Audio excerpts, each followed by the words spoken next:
الحمد لله الذي خلق السماوات والأرض وجعل الظلمات والنور. الحمد لله الذي أنزل على عبده الكتاب ولم يجعل له عوجا. الحمد لله نحمده ونستعينه ونستغفره ونستهديه ونؤمن به ونتوكل عليه. نعوذ بالله من شرور أنفسنا ومن سيئات أعمالنا. من يهده الله فلا مضل له ومن يضلله فلا هادي له. نشهد أن لا إله إلا الله ونشهد أن محمدا عبده ورسوله. اللهم صل على محمد وعلى آل محمد كما صليت على إبراهيم وعلى آل إبراهيم إنك حميد مجيد. وبارك على محمد وعلى آل محمد كما باركت على إبراهيم وعلى آل إبراهيم إنك حميد مجيد. أما بعد فإن خير الحديث كتاب الله وخير الهدي هدي محمد صلى الله عليه وسلم وشر الأمور محدثاتها وكل محدثة بدعة وكل بدعة ضلالة وكل ضلالة في النار.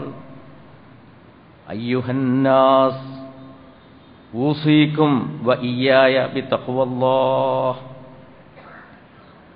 أعوذ بالله من الشيطان الرجيم. ومن آياته أن خلق لكم من أنفسكم أزواجا لتسكنوا إليها وجعل بينكم مودة ورحمة إن في ذلك لآيات لقوم يتفكرون. صدق الله العلي العظيم. പ്രിയമുള്ള സഹോദരന്മാരെ സഹോദരിമാരെ, അല്ലാഹുവിൻ്റെ വിധിവിലക്കുകൾ പാലിച്ചുകൊണ്ട് ജീവിക്കണമെന്ന്, ജീവിതത്തിൽ തഖ്വ ഉള്ളവരായിരിക്കണമെന്ന് ഞാൻ എന്നോടും നിങ്ങളോടും വളരെ കണിശമായി വസിയ്യത്ത് ചെയ്യുകയാണ്. അല്ലാഹുവിൻ്റെ ഏറ്റവും മഹത്തായ ദൃഷ്ടാന്തങ്ങളിൽപ്പെട്ടതാണ് നമ്മിൽ നിന്നു തന്നെ നമുക്ക് ഇണകളെ സൃഷ്ടിച്ചു തന്നു എന്നുള്ളത്. വിശുദ്ധ ഖുർആൻ വളരെ പ്രധാനപ്പെട്ട ഒരു തത്വം മനുഷ്യ സമൂഹത്തിൻ്റെ മുമ്പിൽ വെക്കുന്നുണ്ട്. ഇന്ന സഅയക്കും ലശത്ത, തീർച്ചയായും നിങ്ങളുടെ പരിശ്രമങ്ങളുടെ ഫലങ്ങളും വ്യത്യസ്തങ്ങളാണ് എന്നാണ് ആ തത്വം. ഈ തത്വം ജനങ്ങളെ പഠിപ്പിക്കുവാൻ രണ്ട് ഉദാഹരണ ജോഡികളാണ് അല്ലാഹു സുബ്ഹാനഹു വ തആല എടുത്തുദ്ധരിക്കുന്നത്. വല്ലൈലി ഇദാ യഗ്ശാ വന്നഹാരി ഇദാ തജല്ല. രാവ് മൂടിയാൽ അതുകൊണ്ട് സത്യം, പകൽ പ്രത്യക്ഷമായാൽ അതുകൊണ്ടും സത്യം. രാവും പകലും ഒരു ഉദാഹരണ ജോഡിയാണ്. പരസ്പര വിരുദ്ധമായ രണ്ട് യാഥാർത്ഥ്യങ്ങൾ. രാവ് ഇരുട്ടാണ്, പകൽ വെളിച്ചമാണ്. രാവ് ശാന്തതയാണ്, പകൽ ബഹളമയമാണ്. രാവ് വിശ്രമിക്കാനുള്ളതാണ്, പകൽ പരിശ്രമിക്കാനുള്ളതാണ്. പരസ്പര വിരുദ്ധമായ യാഥാർത്ഥ്യങ്ങളാണെങ്കിലും ഈ യാഥാർത്ഥ്യങ്ങളുടെ മാറി മാറി വരലാണ് ഇവയുടെ താളാത്മകമായിട്ടുള്ള പാരസ്പര്യമാണ് ഈ ജീവിതത്തിൽ, ഈ ലോകത്ത് ജീവിക്കുവാൻ നമുക്ക് സന്തോഷവും സുഖവും നൽകുന്നത്. ചില ദിവസങ്ങളിൽ നാം വൈകുന്നേരം വരെ കഠിനാധ്വാനം ചെയ്യും. നാളെ ഒന്നും ചെയ്യാൻ പറ്റില്ല എന്ന് ചിലപ്പോൾ തോന്നും. എന്നാൽ ഒന്ന് കുളിച്ച് നമസ്കരിച്ച് ഒരു രാത്രിയിൽ ശാന്തമായൊന്നുറങ്ങിയാൽ പിറ്റേ ദിവസം രാവിലെ പുതിയ ഒരു മനുഷ്യനെപ്പോലെ നാം പുനർജനിക്കും. രാവ് മാത്രമായിരുന്നുവെങ്കിൽ നമുക്ക് മടുത്തുപോകുമായിരുന്നു. പകൽ മാത്രമായിരുന്നുവെങ്കിലും നമുക്ക് മടുത്തുപോകുമായിരുന്നു. ജീവിതം ആനന്ദകരമായി തീരുന്നത്, സുഖകരമായി തീരുന്നത്, സന്തോഷകരമായി തീരുന്നത് ഈ രാവും പകലും മാറി മാറി വരുന്നതുകൊണ്ടാണ്. രണ്ടാമതായി അല്ലാഹു സുബ്ഹാനഹു വ തആല അവതരിപ്പിക്കുന്ന ഉദാഹരണ ജോഡി വമാ ഖലഖ ദക്കറ വൽ ഉൻസ, സ്ത്രീയും പുരുഷനും എന്ന ഒരു ജോഡിയാണ്. ഇവരുടെ പ്രകൃതങ്ങളും സ്വഭാവങ്ങളും തമ്മിൽ പരസ്പരം വൈവിധ്യമുണ്ടെന്ന് മാത്രമല്ല, വൈരുദ്ധ്യവുമുണ്ട്. പുരുഷനുള്ളത് ഒരു പൗരുഷമാണ്, സ്ത്രീക്കുള്ളത് സ്ത്രൈണതയുമാണ്. അല്ലാഹു സുബ്ഹാനഹു വ തആല ഈ ഇണകളെ, ഈ ജോഡിയെ സൃഷ്ടിച്ചിട്ടുള്ളത് വളരെ ശ്രദ്ധിച്ചുകൊണ്ടു തന്നെയാണ് എന്ന് നമുക്ക് കാണാൻ കഴിയും. സ്ത്രീയുടെ ശാരീരികവും മാനസികവുമായ താൽപ്പര്യങ്ങൾ പൂർത്തീകരിക്കുന്ന വിധത്തിലാണ് അല്ലാഹു പുരുഷനെ സൃഷ്ടിച്ചിട്ടുള്ളത്. പുരുഷന്റെ ശാരീരികവും മാനസികവുമായ ആവശ്യങ്ങൾ പൂർത്തീകരിക്കുന്ന വിധത്തിലാണ് സ്ത്രീയുടെ മനസ്സും ശരീരവും അല്ലാഹു സുബ്ഹാനഹു വ തആല സൃഷ്ടിച്ചിട്ടുള്ളത്.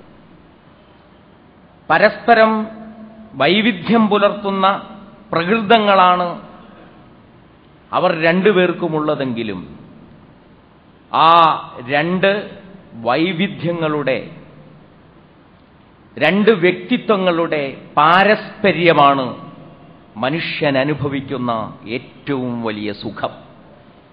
മാത്രമല്ല, മനുഷ്യ സമൂഹത്തിന്റെ നിലനിൽപ്പും ആ പാരസ്പര്യത്തിലാണുള്ളത് എന്ന് നമുക്കറിയാം. അതുകൊണ്ട് നമ്മിൽ നിന്നു തന്നെ നമുക്ക് ഇണകളെ സൃഷ്ടിച്ചു എന്നുള്ളത് അല്ലാഹു നമുക്ക് നൽകിയിട്ടുള്ള ഏറ്റവും വലിയ അനുഗ്രഹമാണ്. ഞാൻ ഓതിവെച്ച ആയത്തിൽ അതാണ് പറയുന്നത്. വമിൻ ആയാതിഹി അൻ ഖലഖ ലക്കും മിൻ അൻഫുസിക്കും അസ്വാജൻ, നിങ്ങളിൽ നിന്നു തന്നെ നിങ്ങൾക്ക് ഇണകളെ സൃഷ്ടിച്ചു എന്നുള്ളത് അല്ലാഹുവിന്റെ ദൃഷ്ടാന്തത്തിൽപ്പെട്ടതാണ്. എന്തിനാണ് അങ്ങനെ ചെയ്തത്? ലിതസ്കുനു ഇലൈഹ, ആ ഇണയിൽ നിങ്ങൾക്ക് സ്വസ്ഥതയുണ്ടാകാൻ, നിങ്ങൾക്ക് സമാധാനം ലഭിക്കാൻ, നിങ്ങൾക്ക് ശാന്തി ലഭ്യമാകാൻ, അസ്വസ്ഥമായ നിങ്ങളുടെ മനസ്സിനും നിങ്ങളുടെ ശരീരത്തിനും ഒരത്താണിയായി വർത്തിക്കുവാനാണ് അല്ലാഹു സുബ്ഹാനഹു വ തആല നിങ്ങളിൽ നിന്നു തന്നെ നിങ്ങൾക്കുള്ള ഇണകളെ സൃഷ്ടിച്ചത്. പുരുഷനും സ്ത്രീയും ജനിക്കുന്നത് ഒരേ പ്രജനന പ്രക്രിയയിലൂടെയാണ്. മാതാവിന്റെ അണ്ഡവും പിതാവിന്റെ ബീജവും ഒന്നുചേരുന്നത്, അത് സൈഗോട്ടായി പരിഗണിക്കുന്നത്, സിക്താണ്ഡമായി പരിണമിക്കുന്നത്, അത് പിന്നീട് രക്തപിണ്ഡമായി മാറുന്നത്, ആ രക്തപിണ്ഡം മാംസമായി പരിണമിക്കുന്നത്, ആ മാംസം പിന്നെയും എല്ലായിത്തീരുന്നത്, ആ എല്ലിനെ വീണ്ടും മാംസം കൊണ്ട് പൊതിയുന്നത്, എന്നിട്ട് കണ്ണും കാതും കയ്യും കാലുമുള്ള കുഞ്ഞായി പുറത്തേക്ക് വരുന്നത്, ആ പ്രക്രിയ മുഴുവൻ ഒരേ സ്വഭാവത്തിലുള്ളതാണ്. എന്നിട്ടു തന്നെ പുരുഷന്മാർ സൃഷ്ടിക്കപ്പെടുന്നു, സ്ത്രീകൾ സൃഷ്ടിക്കപ്പെടുന്നു. ഏതെങ്കിലും ഒരു ഭൂഖണ്ഡത്തെക്കുറിച്ച് നമുക്കറിയില്ല, പുരുഷന്മാർ മാത്രം ജനിക്കുന്ന ഭൂഖണ്ഡം. ഏതെങ്കിലും ഒരു രാജ്യത്തെക്കുറിച്ച് നമുക്കറിയില്ല, പുരുഷന്മാർ മാത്രം ജനിക്കുന്ന ഒരു രാജ്യം. അല്ലെങ്കിൽ ഏതെങ്കിലും ഒരു പഞ്ചായത്തിനെക്കുറിച്ചോ വാർഡിനെക്കുറിച്ചോ നമുക്കറിയില്ല, അവ സ്ത്രീകൾ മാത്രം ജനിക്കുന്ന പഞ്ചായത്താണ്, സ്ത്രീകൾ മാത്രം ജനിക്കുന്ന വാർഡാണ് എന്ന്. ആണും പെണ്ണും ഇടകലർന്ന് ജനിക്കുന്നു. നമുക്കിടയിൽ നിന്ന് തന്നെ, നമ്മുടെ കുടുംബത്തിൽ നിന്ന് തന്നെ അവർ വളർന്നു വരുന്നു. ആ വളർന്നു വരുന്നവർ പുരുഷനും സ്ത്രീയും പരസ്പരം ശാന്തിയും സമാധാനവുമായി വർത്തിക്കുന്നു. വജഅല ബൈനക്കും മവദ്ദതൻ വറഹ്മ, നിങ്ങൾക്കിടയിൽ സ്നേഹത്തിന്റെയും കാരുണ്യത്തിന്റെയും പാശം കൊണ്ട് കൂട്ടിച്ചേർക്കുകയും ചെയ്തിരിക്കുന്നു അല്ലാഹു സുബ്ഹാനഹു വ തആല. ഇത് അല്ലാഹു സുബ്ഹാനഹു വ തആലയുടെ ഏറ്റവും വലിയ ദൃഷ്ടാന്തമാണ് എന്ന് വിശുദ്ധ ഖുർആൻ എടുത്തോതുകയാണ് ചെയ്യുന്നത്. പക്ഷേ ഈ ദൃഷ്ടാന്തത്തിന്റെ ആന്തരാത്മാവ് മനസ്സിലാക്കാൻ, ഈ അനുഗ്രഹത്തിന്റെ ശക്തിവിശേഷം മനസ്സിലാക്കാൻ കഴിയാത്ത വ്യക്തികൾ അവിടെവിടെയായി നമുക്കിടയിൽ ജീവിച്ചുകൊണ്ടിരിക്കുന്നുണ്ട്. അങ്ങനെ ജീവിച്ചുകൊണ്ടിരിക്കുന്നവർ മനുഷ്യനെന്ത് എന്നറിയാത്തവരാണ്. സ്ത്രീ എന്ത്, പുരുഷനെന്ത് എന്നറിയാത്തവരാണ്. മാത്രമല്ല, ഒരു തരത്തിലുള്ള മനോവൈകൃതത്തിന്റെ അടിമകളുമാണവർ. ഈ പാരസ്പര്യത്തെ തെറ്റിക്കാൻ ശ്രമിക്കുന്നത്, സ്വർഗരതികളിലും സ്വർഗസ്നേഹങ്ങളിലും ഏർപ്പെടുന്നത് യഥാർത്ഥത്തിൽ പ്രകൃതിയോടുള്ള ഒരു വെല്ലുവിളിയാണ്. അതുകൊണ്ടാണ് പുരാതന കാലം മുതൽ തന്നെ സ്വർഗരതികൾ അതേത് രൂപത്തിലുള്ളതാണെങ്കിലും പ്രകൃതി വിരുദ്ധം എന്ന് വിശേഷിപ്പിക്കപ്പെട്ടിട്ടുള്ളത് എന്ന് നാം മനസ്സിലാക്കണം. ഈ പ്രകൃതി വിരുദ്ധ പ്രവർത്തനത്തിൽ ഏർപ്പെട്ടുകൊണ്ടിരിക്കുന്ന ഒറ്റപ്പെട്ട വ്യക്തികൾ ഏതെങ്കിലും സമൂഹങ്ങളിൽ ഉണ്ടാകാം. പക്ഷേ ഒരു സമുദായം എന്നുള്ള നിലയ്ക്ക്, ഒരു സമൂഹം എന്നുള്ള നിലയ്ക്ക് ആ ദുർവൃത്തിയിൽ ആദ്യമായി ഏർപ്പെട്ടിട്ടുള്ളത് സദൂം നിവാസികളാണ്. ലൂത്ത് അലൈഹിസ്സലാമിന്റെ ദേശക്കാരും സമുദായക്കാരുമായ ആളുകളാണ് ഈ ഏർപ്പാടിൽ ഇടപെട്ടിട്ടുണ്ടായിരുന്നത്. അവരോട് അല്ലാഹു സുബ്ഹാനഹു വ തആല ലൂത്ത് അലൈഹിസ്സലാം മുഖേന പറഞ്ഞിട്ടുള്ള വാചകങ്ങൾ ഓരോന്നും പരിശോധിച്ചാൽ ആ വാചകങ്ങളിലുടനീളം ഈ പ്രകൃതി വിരുദ്ധ പ്രവർത്തനത്തിന്റെ പ്രത്യാഘാതങ്ങൾ നമുക്ക് വായിച്ചെടുക്കാൻ കഴിയുന്നതാണ്. ഒരിക്കൽ ലൂത്ത് അലൈഹിസ്സലാം അവരോട് ചോദിക്കുന്നതായി ഖുർആൻ ഉദ്ധരിക്കുന്നുണ്ട്, അതഅ്തൂന ദുക്റാന മിനൽ ആലമീൻ, ലോകരിൽ നിന്ന് പുരുഷന്മാരെയാണോ നിങ്ങൾ സമീപിക്കുന്നത്? വതസറൂന മാ ഖലഖ ലക്കും മിൻ അൻഫുസിക്കും മാ ഖലഖ ലക്കും റബ്ബുക്കും മിൻ അൻഫുസിക്കും, നിങ്ങളിൽ നിന്ന് നിങ്ങളുടെ നാഥൻ നിങ്ങൾക്ക് വേണ്ടി സൃഷ്ടിച്ചിട്ടുള്ള നിങ്ങളുടെ ഇണകളെ നിങ്ങൾ ഒഴിവാക്കുകയുമാണോ ചെയ്യുന്നത് എന്ന് അവരോട് ചോദിക്കുന്നുണ്ട്. ഒരു താൽക്കാലിക സുഖം ആസ്വദിക്കുക എന്ന ഒരു വശം മാത്രമല്ല ഇതിൽ നിലീനമായി കിടക്കുന്നത്. ആ സുഖം ആസ്വദിക്കുമ്പോൾ നിങ്ങളെ കണ്ട് സൃഷ്ടിച്ചിട്ടുള്ള, നിങ്ങളുടെ മനസ്സും ശരീരവും ആവശ്യമുള്ള, നിങ്ങളുടെ കാരുണ്യവും സ്നേഹവും ആവശ്യമുള്ള മറ്റൊരു വിഭാഗം അവിടെയുണ്ട്. ആ വിഭാഗത്തെ നിങ്ങളിൽ നിന്ന് തന്നെ സൃഷ്ടിച്ചതാണ്. ആ വിഭാഗത്തെ നിങ്ങൾക്ക് വേണ്ടി സൃഷ്ടിച്ചതാണ്. ആ വിഭാഗത്തെ നിങ്ങളുടെ ഇണകളായി സൃഷ്ടിച്ചതാണ്. ആ വിഭാഗത്തെ നിങ്ങളുടെ നാഥൻ സൃഷ്ടിച്ചതാണ്. നിങ്ങളുടെ നാഥൻ നിങ്ങളുടെ ഇണകളായി നിങ്ങൾക്ക് വേണ്ടി നിങ്ങളിൽ നിന്ന് സൃഷ്ടിച്ചിട്ടുള്ള സ്ത്രീകളെ നിങ്ങൾ കൈയൊഴിക്കുകയുമാണോ ചെയ്യുന്നത് എന്ന് അല്ലാഹു ചോദിക്കും.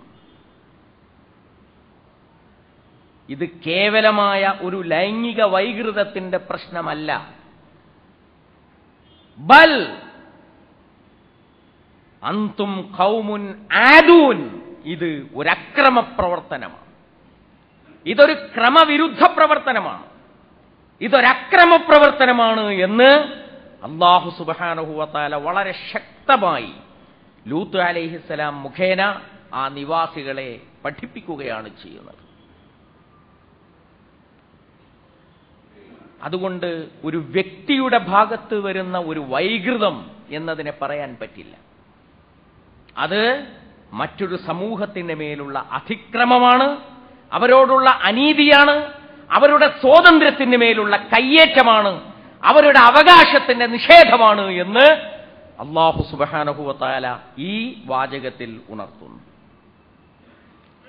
അതുകൊണ്ട് തന്നെ ലൂത്ത് അലൈഹിസ്സലാമിനെ പോലെയുള്ള ഒരു ധർമ്മത്തിന്റെ പ്രവാചകന്, ഒരു നീതിയുടെ പ്രവാചകന്, ഒരു സത്യത്തിന്റെ പ്രവാചകന് ഈ ദുർവൃത്തിയോട് കടുത്ത ശത്രുത പുലർത്തേണ്ടി വരുന്നു. അതാണ് ലൂത്ത് അലൈഹിസ്സലാം പറയുന്നത്, ഖാല ഇന്നി ലിഅമലികും മിനൽ ഖാലീൻ. നിങ്ങളുടെ പ്രവർത്തനത്തെ നിസ്സംഗമായി നോക്കി നിൽക്കാൻ എനിക്ക് കഴിയുകയില്ല. നിങ്ങളുടെ പ്രവർത്തനത്തെക്കുറിച്ച് നിശബ്ദത പാലിക്കാനും എനിക്ക് കഴിയുകയില്ല. നിങ്ങളുടെ ഈ പ്രവർത്തനത്തോട് അങ്ങേയറ്റത്തു പകയുള്ളവനാണ് ഞാൻ എന്ന് ലൂത്ത് അലൈഹിസ്സലാം അവരോട് പറയുന്നതായി വിശുദ്ധ ഖുർആൻ ഉദ്ധരിക്കുന്നുണ്ട്. ഞാൻ പറഞ്ഞു, മനുഷ്യാരംഭം മുതൽ തന്നെ ചിലപ്പോൾ ചില വ്യക്തികളിൽ ഈ ദൗർബല്യം ഉണ്ടായേക്കാം. പക്ഷേ ആ ദൗർബല്യത്തെ സാമൂഹ്യമായി വളർത്തിയെടുക്കുകയും ആ ദൗർബല്യത്തെ നിയമപരമായി ഉൾക്കൊള്ളുകയും ആ ദൗർബല്യത്തിന് അന്തസ്സ് നൽകുകയും ചെയ്തിട്ടുള്ള സമൂഹമായിരുന്നു ലൂത്ത് അലൈഹിസ്സലാം ജീവിച്ചിരുന്ന സമൂഹം. അതുകൊണ്ട് തന്നെ ലൂത്ത് അലൈഹിസ്സലാം അവരോട് പറയുന്നുണ്ട്, ലതക്തൂനൽ ഫാഹിഷ, നിങ്ങൾ ഈ ചെയ്യുന്ന ദുർവൃത്തിയുണ്ടല്ലോ, മ്ലേച്ഛവൃത്തി, മാ സബഖകും ബിഹാ മിൻ അഹദിൻ മിനൽ ആലമീൻ, നിങ്ങളെപ്പോലെ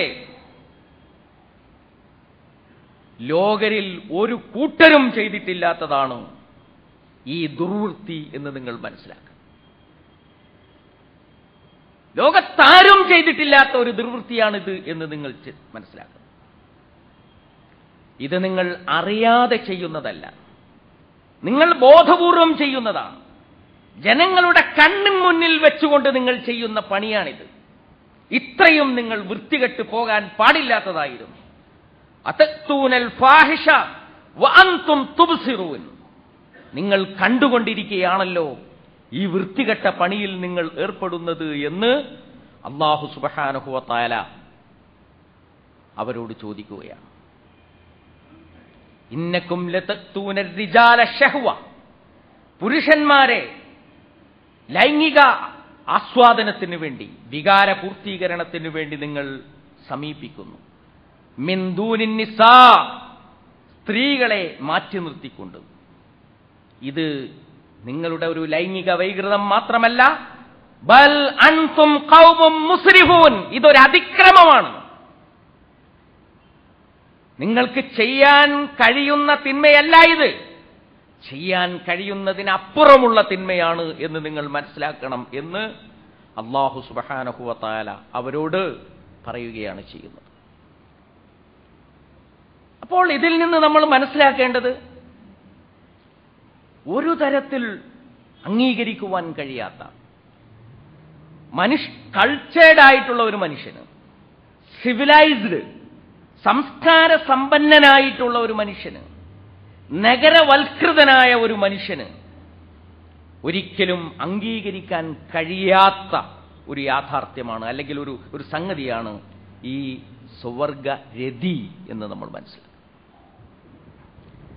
ഇതുകൊണ്ട് എന്തൊക്കെ സംഭവിക്കുമെന്ന് ചോദിച്ചാൽ, ഒന്നാമതായി വിശുദ്ധ ഖുർആൻ സൂചിപ്പിച്ച ഈ അതിക്രമം തന്നെയാണ് അതിൽ കൊണ്ടുണ്ടായിത്തീരുന്നത്. അതായത് ഒരു വിഭാഗത്തിന്റെ സ്ത്രീകൾ ഈ വഴികൾ മാത്രം സ്വീകരിക്കുമ്പോൾ പുരുഷന്മാർ ഈ വഴികൾ മാത്രം സ്വീകരിക്കുമ്പോൾ സ്ത്രീകളുടെയും അവകാശ നിഷേധം അവിടെ സംഭവിക്കുന്നു എന്നുള്ളതാണ്. ഇനി വിവാഹിതരാണെങ്കിൽ പോലും സ്ത്രീ പുരുഷന്മാർ പരസ്പരം വിവാഹം ചെയ്തതിന് ശേഷമാണ് ഈ ലൈംഗിക വൈകൃതം ഒരാളിൽ ഉണ്ടാകുന്നത് എങ്കിൽ പോലും മറുകക്ഷിയെ തൃപ്തിപ്പെടുത്തുവാനോ മറുകക്ഷിയുടെ അവകാശങ്ങൾ നൽകുവാനോ കഴിയുന്നില്ല എന്നുള്ളതാണ് ഇതുകൊണ്ടുള്ള ഏറ്റവും വലിയ വൈകൃതം. മാത്രമല്ല, ഇത് മാനസികമായ ഒരു അസന്തുലിതത്വം ഉണ്ടാക്കുന്നു. ലൂത്ത് അലൈഹിസ്സലാമിയുടെ അടുത്തേക്ക് അല്ലാഹു സുബ്ഹാനഹു വ തആല മലക്കുകളെ അയക്കുന്നുണ്ട്. ആ മലക്കുകൾ ചെറുപ്പക്കാരുടെ ആകാരത്തിലാണ്, രൂപത്തിലാണ് ലൂത്ത് അലൈഹിസ്സലാമിന്റെ വീട്ടിലേക്ക് നടന്നു വരുന്നത്. ലൂത്ത് അലൈഹിസ്സലാമിന്റെ വീട്ടിലേക്ക് മലക്കുകൾ നടന്നു വരുന്ന ഘട്ടത്തിൽ ആ സമൂഹത്തിലെ ആളുകളും ലൂത്ത് അലൈഹിസ്സലാമിന്റെ അടുത്തേക്ക് വരുന്നു. എന്നിട്ട് ലൂത്ത് അലൈഹിസ്സലാമിനോട് അവരുടെ ആവശ്യം അവരുന്നയിക്കും. അവരുടെ ആവശ്യം ഉന്നയിക്കുമ്പോൾ ലൂത്ത് അലൈഹിസ്സലാം അവരോട് പറയുന്ന ഒരു വാക്കുണ്ട്, ഹൗലായി ബനാത്തി, ഇവിടെ എന്റെ പെൺകുട്ടികളുണ്ടല്ലോ, ഹുന്ന അത്ഹറു ലക്കും, ആ പെൺകുട്ടികളല്ലേ നിങ്ങൾക്ക് ഏറ്റവും ശുദ്ധമായിട്ടുള്ളത്? നിങ്ങളുടെ മാനസികമായ ആവശ്യങ്ങൾ പൂർത്തീകരിക്കാൻ, നിങ്ങളുടെ വൈകാരികമായ ആവശ്യങ്ങൾ പൂർത്തീകരിക്കാൻ, നിങ്ങളുടെ ശാരീരികമായ ആവശ്യങ്ങൾ പൂർത്തീകരിക്കാൻ, നിങ്ങൾക്ക് വിശുദ്ധി കൈവരിക്കാൻ, നിങ്ങൾക്ക് ശാന്തത കൈവരിക്കാൻ, നിങ്ങൾക്ക് സ്വസ്ഥത ലഭിക്കാൻ ഈ പെൺകുട്ടികളല്ലേ നിങ്ങൾക്ക് നല്ലത് എന്നവരോട് ചോദിക്കുന്നുണ്ട്. അപ്പോൾ അവർ പറയുന്ന മറുപടി, താങ്കളുടെ പെൺകുട്ടികളിൽ ഞങ്ങൾക്ക് യാതൊരു താല്പര്യവുമില്ല എന്നുള്ള കാര്യം താങ്കൾക്ക് അറിയാവുന്നതാണല്ലോ, താങ്കൾക്കറിയാമല്ലോ. അത് ഞങ്ങളുടെ നാഗരികത എന്താണ്, ഞങ്ങളുടെ സംസ്കാരം എന്താണ്, ഞങ്ങളുടെ മുൻഗണനാക്രമങ്ങൾ എന്താണ് എന്ന് അറിയാമെന്നിരിക്കെ ഈ പ്രായക്കാരായ താങ്കളുടെ അതിഥികളെ ഞങ്ങൾക്ക് നിഷേധിക്കുകയും താങ്കളുടെ പെൺകുട്ടികളെ ഞങ്ങൾക്ക് വേണ്ടി ചൂണ്ടിക്കാണിക്കുകയും ചെയ്യുക എന്നുള്ളത് എന്തൊരു ധിക്കാരമാണ് എന്നാണ് അവർ ചോദിക്കുന്നത്. താണുകേൺ അപേക്ഷിച്ചു നോക്കുന്നുണ്ട്, നിങ്ങൾ എന്നെ അപമാനിക്കരുത്, അവർ എന്റെ അതിഥികളാണ്, അവരോട് എനിക്ക് മാന്യമായി പെരുമാറേണ്ടതുണ്ട് എന്ന് പറഞ്ഞിട്ടൊന്നും അവർ നിൽക്കുന്നില്ല.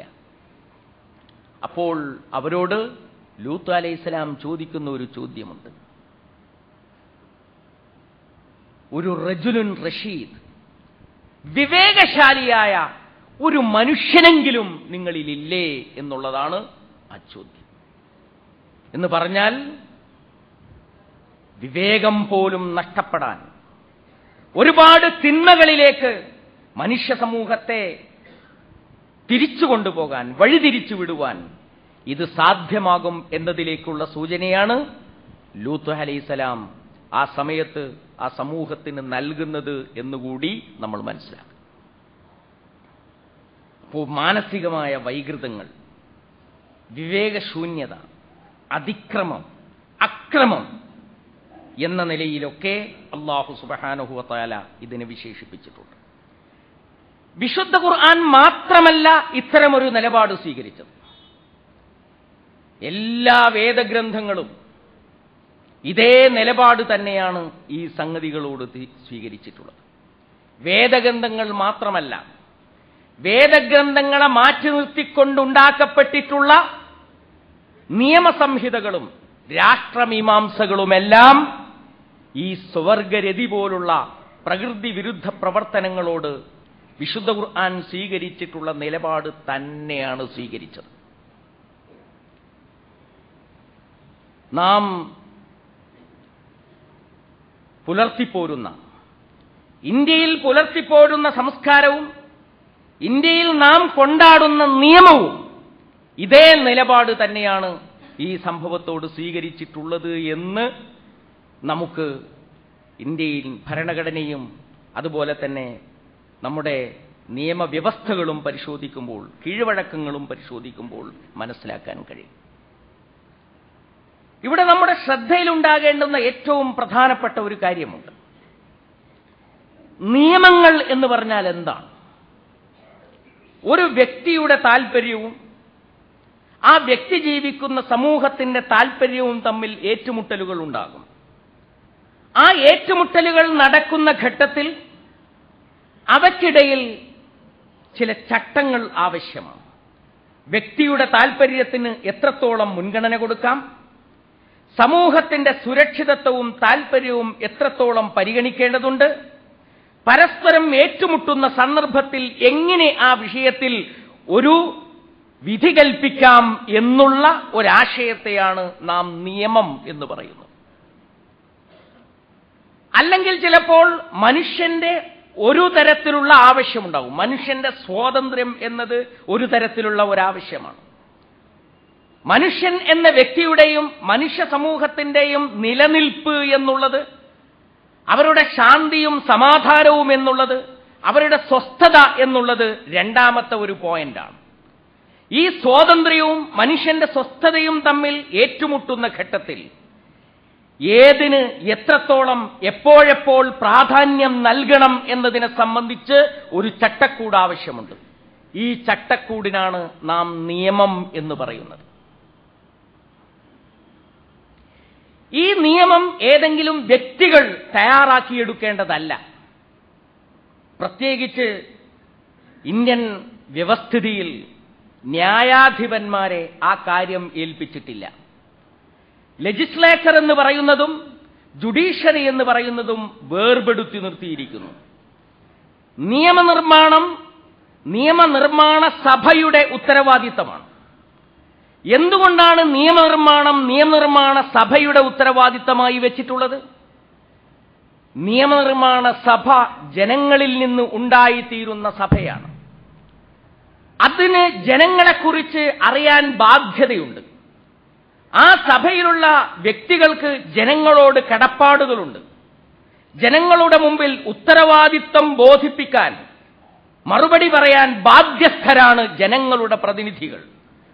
അതുകൊണ്ട് ജനങ്ങളെ ബാധിക്കുന്ന നിയമങ്ങൾ ഉണ്ടാക്കുമ്പോൾ നിയമനിർമ്മാണ സഭയിൽ നിന്നാണ് അത് രൂപപ്പെട്ടു വരേണ്ടത് എന്ന് നമ്മുടെ രാജ്യത്തിന്റെ വ്യവസ്ഥ നേരത്തെ തീരുമാനിച്ചിട്ടുണ്ട്.